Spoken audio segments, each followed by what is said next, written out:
और मुझे तो याद होता है कि एक बार एक बस्ती में कुत्ता मर गया साहब। उसकी लावारिस लाश कई दिन से पड़ी थी, लोगों की खाट खड़ी थी, उसमें तीखी बू आ रही थी, जनता बहुत कष्ट उठा रही थी। तमाम मिन्नतों के बाद एसडीएम साहब ने 2 सुरक्षाकर्मी जुटाए थे।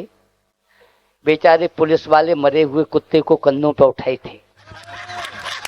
बेचारे पुलिस वाले मरे हुए कुत्ते को कंधों पर उठाए थे। तभी एक लड़के ने अपने पापा से पूछा, पापा जी ये तो बड़े सीधे साधे हैं, ये पुलिस वाले मरे हुए कुत्ते को कंधों पर क्यों लादे हैं?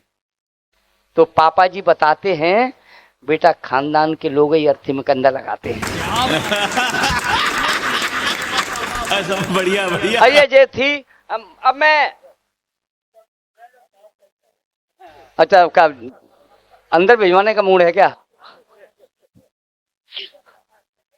ये एक रिटायर्ड लेफ्टिनेंट को मैं आवाज देना चाहता हूं। उन पंक्तियों के साथ उन्होंने जब तक वो फौज में रहे दुश्मनों से लड़ते रहे, वो आजकल सियासी दुश्मनों से लड़ रहे हैं। उनके स्वागत में 4 पंक्तियां कहता हूं मैं। एक बढ़िया कविता ये सैनिक की है, उनसे मैं गुजारिश करूंगा वो पढ़ेंगे कि सैनिक की बलिदानी गाथा अंबर छुआती है। रमेश जी आप सुने, आपको सुपुर्द करता हूं, आप सैनिक रहे हैं। सैनिक की बलिदानी गाथा अंबर छुआती है, करने को सम्मान स्वर्ग से चलकर रूह आती है, चिता नहीं जलती है उसकी, महायज्ञ होता है, सदियों तक समाधि की मिट्टी से खुशबू आती है, सदियों तक समाधि की मिट्टी से खुशबू आती है। एक सैनिक के बलिदान गाथा आप सुना रहे हैं। रिटायर्ड फौजी हैं, लेफ्टिनेंट हैं, इनका नाम होता है हनुमंत सिंह मंत। एक सैनिक की जब वापसी होती है, वापसी हरि सिंह की वापसी गांव में आ रहा है, सुनिए कविता और जुड़िए। जहां मन से मन जुड़ जाएगा तो बढ़िया हो जाएगा। कविता है कि सूरज की पहली किरण का भोर था, सूरज की पहली किरण का भोर था, पुरवाई हवा का जोर था, बादलों के बीच में सूरज कुछ कमजोर था, शांति का माहौल चारों ओर था, जून की छुट्टियों में बच्चों का कुछ शोर था, जून की छुट्टियों में बच्चों का कुछ शोर था, नायक हरि सिंह का बूढ़ा बाप खेत में हल चला रहा था, नायक हरि सिंह का बूढ़ा बाप खेत में हल चला रहा था, उसका मासूम बेटा रेत में घर बना रहा था, उसका मासूम बेटा रेत में घर बना रहा था। लाडली बहन ले गई थी खेत पर कलेवा, लाडली बहन ले गई थी खेत पर कलेवा, पत्नी कर रही थी बूढ़ी सास की सेवा, बेटी बना रही थी अपने बालों की चोटियां, हरि सिंह की भाभी रसोई में बना रही थी हसस की रोटियां, हरि सिंह की भाभी रसोई में बना रही थी हसस के रोटियां। प्रकृति का स्वभाव था इतना अच्छा, प्रकृति का स्वभाव था इतना अच्छा, पालने में हंस रहा था नायक हरि सिंह का 2 माह का बच्चा, पालने में हंस रहा था नायक हरि सिंह का 2 माह का बच्चा। सुबह के ठीक 8 बजे कुछ फौजियों ने गांव के समीप अपनी गाड़ियों को रोका, आवाज लगा के एक नौजवान ग्रामीण को टोका। देखी जब वो फौज की गाड़ियां, दौड़ पड़े गांव के नर और नारियां, छोड़ दिए खेत और खलियान, दौड़कर आ रहे थे खांसते हुए बूढ़े किसान, गांव की बंद हो गई दुकान, खाली पड़े थे पानी के पनगट और गाड़ियों के पास लग गया भीड़ का जमघट। देखते ही देखते भीड़ हो गई इकट्ठी, देखते ही देखते भीड़ हो गई इकट्ठी। तब एक सीनियर फौजी ने उस गांव की अपने माथे लगाई, अपनी जेब से निकाली चिट्ठी, पढ़कर पूछा नायक हरि सिंह का मकान, पढ़कर पूछा नायक हरि सिंह का मकान। ग्रामीणों के सुन्न हो गए कान, पैरों तले जमीन, ऊपर गिर गया आसमान। उन्हें समझते देर न लगी, कहने लगे या तो अपने गलती कर दी या दिया देश का अपमान। उसने अपनी पगड़ी उतारी, बोला हे श्रीमान, मेरे हरि सिंह ने गलती की या किया देश का अपमान, आप क्यों पूछ रहे हैं मेरे हरि सिंह का मकान, आप क्यों पूछ रहे हैं मेरे हरि सिंह का मकान। दादा हरि सिंह ने न तो गलती की न किया देश का अपमान, अरे आपका हरि सिंह था वीर महान, घाटी में युद्ध चल रहा है घमासान। हरि सिंह हरि सिंह था वीर सिपाही, हरि सिंह था सिपाही, उसने हंस हंस के अपनी जान गंवाई। हरि सिंह था वीर सिपाही, उसने हंस हंस के अपनी जान गंवाई। इतना सुनते ही रोने चीखने चिल्लाने की आवाज आई, इतना सुनते ही रोने चीखने चिल्लाने की आवाज आई तो हरि सिंह की बूढ़ी मां ने छाती पीट कर दहाड़ लगाई। पत्नी ने माथा पटक के पछाड़ खाई। चूड़ियों के टुकड़े टुकड़े हो गए, चूनी हो गई कलाई, लगा काजल आंसुओं में बह गया बन के प्याई। छिटकती बहन, पपकता भाई, हरि सिंह था गांव में बचपन मौजी, आंसू रोक न सके साथ में आए वो फौजी। ग्रामीणों की बह रही अश्रुधारा, हरि सिंह था पूरे गांव में सबका प्यार।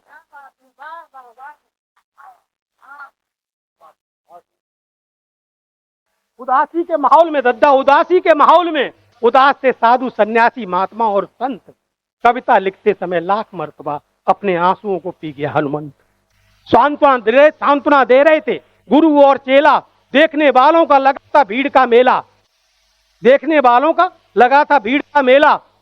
ताऊ बाजार में गए थे, मंडी में उन्हें पता चला तो आए, उन्होंने भीड़ को धकेला और खड़े हो गए गाड़ियों के ऊपर अपना सीना तान। वह थे गांव के सरपंच, मुखिया और प्रधान। बोले गांव वालों मत करो आंसुओं का दान, आंसू बहाकर कर रहे वीर भतीजे हरि सिंह का अपमान। अरे अपना बेटा मौत से थोड़ी मरा है, वो तो वतन पे हो गया कुर्बान, और उसकी कुर्बानी से इस गांव इस देश की मिट्टी हो गई महान। देश पे विपदा पड़ी है आन, देश पे विपदा पड़ी है आन। अरे ये तो एक हरि सिंह है, वतन पे जरूरत पड़ी तो हजारों हरि सिंह को कर देंगे कुर्बान। ताऊ के सुने बयान तो शहीद की आत्मा की निकल गई मुस्कान, और भीड़ से निकला तब एक फौज का जवान। बोला सुनो सुनो मैं सुनाता हूं लड़ाई का हवाला, सुनो सुनो मैं सुनाता हूं लड़ाई का हवाला। अटूट है हमारी तीनों सेनाओं की लड़ियों की माला, है जंग में हमारी जीत का बोलबाला, कोई भी आंसू नहीं बहाएगा इस गांव वाला। इतना सुनते ही ग्रामीणों की आंखों में जल गई जोश की ज्वाला, वीरता के नारों ने पाताल को भी जगा डाला। ग्रामीणों की बंद हो गई अश्रुधारा, लग गया हरि सिंह अमर रहे का नारा, लग गया हरि सिंह अमर रहे का नारा। पिता का मौन टूटा, भाई की खामोशी। पिता मिट्टी कुरेद रहे थे, उनके आंसू नहीं आए, गम अंदर ही अंदर। पिता का मौन टूटा, भाई की खामोशी, मां की दर्द भरी चीखें न थी पत्नी की बेहोशी। और वो मातम पावन पर्व में बदला, हर ग्रामीण का मुखड़ा गर्म में बदला। अब अर्थी जाने की तैयारी है, बोले मां को बुलाओ। वो गंगा जल और वो पिंड मां और तुलसी के पत्ते आई। अभी आपको लगे तो मेरा तालियां बजा के मेरा खूब मुझे आशीर्वाद देना। तो क्या लिखा कि अंत में आई उस शहीद सपूत की माता, चूम लिया अपने लाडले बेटे का माथा। अंत में आई उस शहीद सपूत की माता, चूम लिया अपने लाडले बेटे का माथा, अपनी बाहों में समेटा, तुझे कब से जगा रही मेरे लाल गहरी नींद में लेटा, तुझे कब से जगा रही मेरे लाल गहरी नींद में लेटा। जाग जा मेरे बेटा, अरे जाग जा मेरे बेटा, कितना महान है तूने बदन से तिरंगे को लपेटा। देख बेटा तेरे लिए लाई हूं भोजन की थाली, देख बेटा तेरे लिए लाई हूं भोजन की थाली। तेरे बचपन की खेलने की गुड़िया मैंने आज तक संभाली, संभाल के रखी है तेरे दोनों कानों की बाली। मुझे मालूम है बेटा न तू छुएगा गुड़िया न पहनेगा बाली। अरे सबूत है तेरे सीने में लगी गोलियों से लहू की लाली। मैं तुझे जन्म दे के हो गई इस जगत में निराली, और मैं जानती हूं कि मेरे लाल ने की है रखवाली, मैं जानती हूं कि मेरे लाल ने की है रखवाली। बेटा एक बार नहीं 84 लाख बार जन्म लेना, तेरे जैसे महान सपूत के लिए माँ की कोख है खाली, माँ की कोख है खाली, माँ की कोख है। और हरि सिंह की पत्नी आई और उन्होंने क्या कहा सुनिए, उन्होंने क्या संदेश दिया। ओ पिया ओ महबूब, ओ पिया ओ महबूब, अभी तक मैं रोई हूं खूब, अब मेरी आंख में आंसू न आएंगे। ओ पिया ओ महबूब, अभी तक मैं रोई हूं खूब, अब मेरी आंख में आंसू न आएंगे। कसम है तेरी वर्दी की फौजी साहब, कसम है तेरी वर्दी की, तेरे पूत को तेरी ही वर्दी पहनाएंगे। कसम है तेरी वर्दी की, तेरे पूत को तेरी ही वर्दी पहनाएंगे। अरे मरना जीना तो ये सृष्टि का चक्र है, ये मरना जीना तो सृष्टि का चक्र है। कहलाऊंगी नहीं तेरी आज से पत्नी, कहलाऊंगी वीर की बेवा, इस बात का मुझे फक्र है, इस बात का मुझे फक्र है। और बोली पत्नी ओ साजन ओ सनम, ओ साजन ओ सनम, जाते जाते ले जा आखिरी कसम कि तुम इस वतन की रखवाली करोगे और वादा करो मुझसे मेरे सजना कि मेरी सूनी मांग में अपने हाथों से अगले जन्म में सिंदूर की लाली भरोगे। बूढ़े बाप के सुने बयान, दादा दादा, बूढ़े बाप के सुने बयान, बूढ़े बाप ने जो आप उसने क्या, बूढ़े बाप के सुने बयान, गांव के लोग रह गए हैरान। बोले बेटा हरी सिंह, न गम है तेरी जुदाई का, न मलाल है तेरी कमाई का, अरे न गिला है न गिला है तेरी रुसवाई का। ये तो फक्र के आंसू हैं इन बूढ़ी आंखों में कि मैं बाप हूं एक वतन के सिपाही का। बेटा मुझे मालूम है, बेटा मुझे मालूम है, तूने अपने घाटी में अपने प्राणों का दिया बलिदान, देश के लिए दिया बलिदान। बेटा मुझे मालूम है तूने देश पे दिया बलिदान। अरे तेरे दिल में अब भी रह गए हों कुछ अरमान, अभी तू गहरी नींद में सो रहा है, रात को ख्वाबों में लिख देना फरमान। हम एक नहीं तेरे तीनों भाइयों को कारगिल में कर देंगे कुर्बान। क्या बात है, वाह वाह वाह वाह वाह वाह वाह। वहां आला अफसर, इंजीनियर, डॉक्टर, नेता थे नामी और गिरामी। हरी सिंह को दी गई 21 तोपों की सलामी। आप लोगों से मेरी विनती है, प्रार्थना है, इसे भक्ति का गीत कहें, गाथा कहें, चाहे समझ लें कविता। आज मैं इतना जरूर कहूंगा, हिंदुस्तान पे नहीं आ सकती विपता अगर हरी सिंह जैसे हो इस देश में हर नौजवान के माता और पिता। मेरी कविता सुनने वाले, मेरी कविता सुनने वाले चंद सज्जन और देवी, कर्ज कभी भी मांग सकती आर्मी, एयरफोर्स और नेवी। अपने दिलों को कर लेना मजबूत, इतिहास गवाह है कि जंग मांगती है कुर्बानियों का सबूत।